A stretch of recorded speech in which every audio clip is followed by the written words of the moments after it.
So I'm delighted to have my friend Michael Goldberg, who is, among other things, a great speaker, a coach, a trainer, an author. Michael, what don't you do when it comes to networking? Well, I do it all, but none of it well. I think that's just what it comes down to. Not true. I have watched Michael, and I know that not only does he understand how people network, he demonstrates it every single day, and does it with a lot of class. I'm a big fan of Michael's book. We can talk about that at the end, but I do think that Knockout Networking for Financial Advisors, which is one of the segments that Michael works with, is a brilliant book for anybody in the financial services sector, including my friends in banking. The subtext is more prospects, more referrals, more business. So Michael, the last time we talked, believe it or not, was at the start of the pandemic. In this context, right. in an interview we talked in subsequent. It was 2020 BP, I think. Yeah, that's. And so you said at the time that you thought that when we got to the other side of the pandemic, and you hoped it would be soon, you envisioned a couple things happening. One was that people would be excited about getting back out and getting in person, but you also anticipated a hybrid kind of environment, which people continue to utilize some of the tools. Is that what's happened? I think that's totally what's happened. In fact, I get a little metaphorical about it. A lot of great restaurants sadly closed down during the pandemic. They couldn't hack it when things were starting to come back, just because, economically, everything was up in the air. But even today, I find it fascinating to drive past some of my favorite restaurants that are in town, and also in New York City. You can see this a lot in the city, and I'm sure in Philadelphia too, is that restaurants that were good enough or lucky enough to stay open managed to do so because they got creative with a canopy or a tent or a side street or a parking lot, which became seating. It became outdoor seating. And which I think is clever, right? And many of them provided takeout services that maybe hadn't done that before. And what I have found even today is that as I drive past some of those places, is that they still have, many of them, their canopies out, and they're still utilizing the parking lots. And those canopies and parking lots were available pre-pandemic, like they were always there. This opportunity wasn't there, but it's because of this crisis that people became creative. And I think that's what's happened in business right now. I think that Zoom has been there for a long time. LinkedIn has been there for a long time. Like, we've been able to have meetings like this, but 4 years ago, if you and I wanted to meet and I said, let's take it to Zoom, it might create an eye roll because we weren't at that point yet, whereas now it's a whole different paradigm. So I think that the restaurants have doubled and tripled their business as they've kind of come out of this. And we're talking months ago because we're out of it, but they're still utilizing some of those creative plans with parking lots and canopies. And I think that's the way businesses are as well, is that we're utilizing Zoom more than we ever have, utilizing social media more than we ever have. I don't think that's going to change. So, I mean, I'm still traveling and speaking at live events, but I'm doing a lot of this stuff too, which 3 years ago, I think would have been frowned upon. So there's our hybrid world. And I don't think it's changing. And I think because people have realized just how efficient it is. It's not always fun. I'd rather shake a hand, kiss a baby, be live and all that stuff, way more fun hitting a guy in person. But virtually you can't argue with, not having to go out or leveraging your time and not having a meeting go beyond 30 minutes. So there's a cost-effective aspect, a cost-effectiveness aspect to that. And also, I think in some ways it's simplified networking because we're able to have better meetings. You're able to have more engagement in lots of ways. There's less interruptions. So whereas 3 years ago, I would have said this is horrible, just in terms of the online stuff. Now, I just think it's just, we've just tripled our seating. So networking's not dead. I don't think so. No, it's definitely not dead. It's just different. It's just different. There's virtual networking, like there's protocol when you're connecting with somebody online, definitely not dead. And what it's done is it's made it much more acceptable to connect with more people, that aren't geographically like in our area. Like, like you and I, like we're in different cities right now. This would have been work, if we did this another way, So I think in many ways it's really broadened our horizons for those that have chosen to look at it that way. Mhm. You know, I mean, just as an example, I know you've been you've attended some of my networking meetings. I've got a networking group that is a virtual group. It is a hybrid. We do some live events too, but because of what's going on, it officially made our events a national event. All of a sudden, we're a national organization because, you know, people from all over the country come into our meetings, even if it's branded New York City or Philadelphia. And now we've got people from London and Canada that are coming to our meetings, you know, so it's really just, again, it just kind of changed the whole landscape of how we do business. And again, it was here for us years ago, but the world just didn't see it that way. Now it does, and I think forever will. Yeah, I would agree with that. And I think, you know, one of the things that you're very good about is sharing with people your insights into how people go about doing it. But it starts with being clear about what your purpose is. Talk a little bit about why people network and what it is that's so important about that. Yeah. Ever talk to somebody at a networking event, whether it's live or virtual, and you have no idea what they just said? Like, they kind of talk to you about what they did, but you're not really clear about what that is. And you're good. So you ask a lot of clarifying questions, but many people aren't going to put in that work. And you walk away from that conversation thinking that guy does something. It's something in business, you know, it's some, you know, I don't know what it is, and I don't care to do the work to find out. So I think that when you're networking, you've really got to be clear on your purpose, and you've really got to be clear on what it is that you do, not getting into the X's and O's, but speaking about it from the standpoint of becoming referable. I think it's really about referability. And I think the gateway to creating a referable mindset is that you have to portray interest in the other person as well. Like, you've got to be able to decipher what their purpose is. And if you're able to do that, you're 50% along in terms of creating this whole referability mindset. And that's really what all this is about. Yeah, and a lot of times, particularly people who either haven't done a lot of networking, think that networking is sort of pitching themselves or pitching products. And, you know, I know you have strong views, as I do, about why that's not going to be successful. Yeah, well, because there's a difference between selling and networking. I mean, there is an overlap. Like, you're networking to do business. You're networking to create opportunities to be referred, to be connected with, to be introduced. Whereas, you know, sales dynamic is I'm talking to a prospect. But those that we speak with at a networking event typically are not our prospects. So if we assume that they are, it creates weird. Right. It creates people not being attracted to us, but in some cases being repelled from us. And a whole different thing, because I'm not here to buy your product. I'm here to promote my product and service. And I'm here to learn about yours to see if we can help one another. Right. If that's not the common denominator, it's going to make for an awkward conversation. You wrote something recently that I thought was interesting about how you can actually mess up networking. And you listed a number of things. One of them is selling. Yeah. What are some of the other ways you can create problems for yourself when you're networking?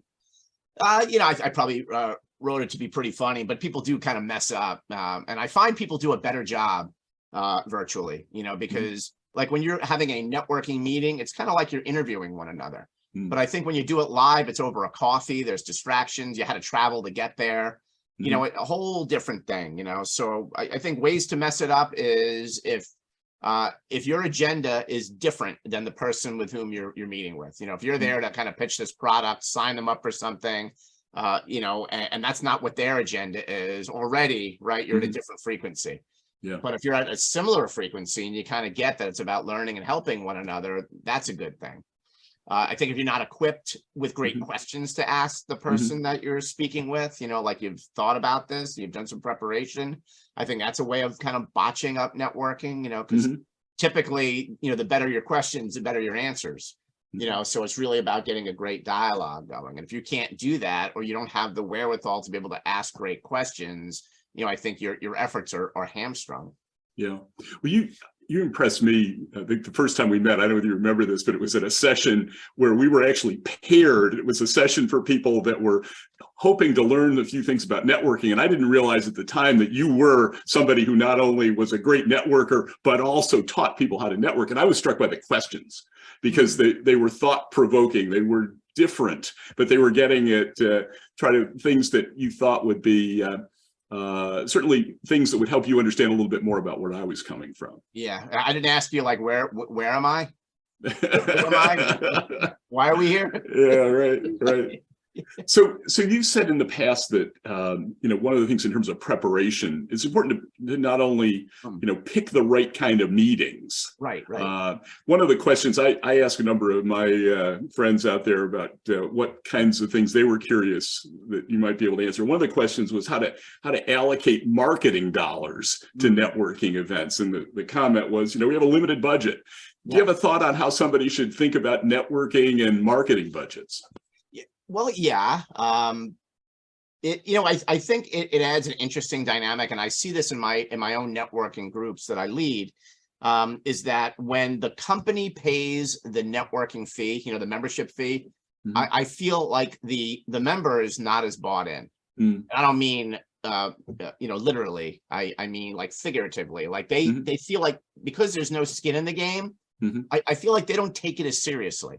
Like they miss meetings and it just doesn't seem as important, but if they're investing, if they're a small business owner, if they're a financial advisor, I know bankers, typically there's a budget, but if they took it out of their own pocket and did it, all of a sudden, the allocation and the budget would be looked at much differently.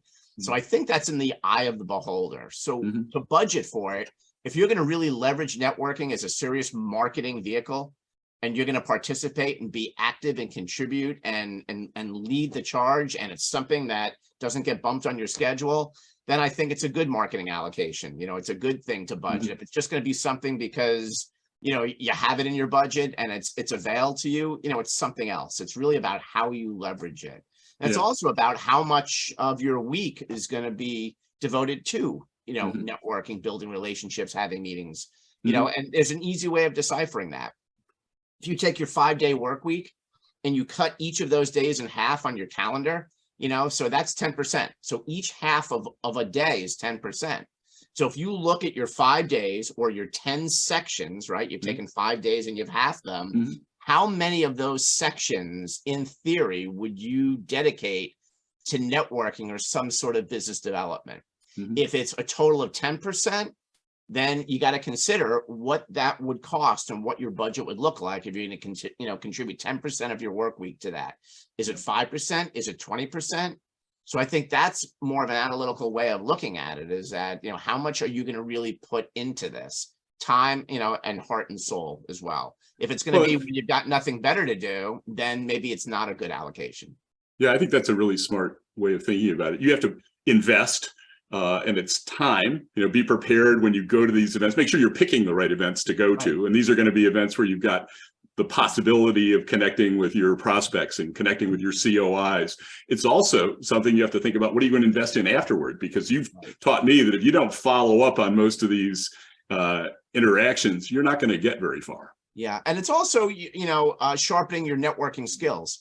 So like if you're going to allocate 10% as an example, of your work week to, let's say, speaking opportunities, but you're not a great speaker, right? So then it's maybe not the best allocation of that 10% unless you're allocating another 10% to become a really good speaker, to make sure that you're leveraging that. It's the same thing with networking.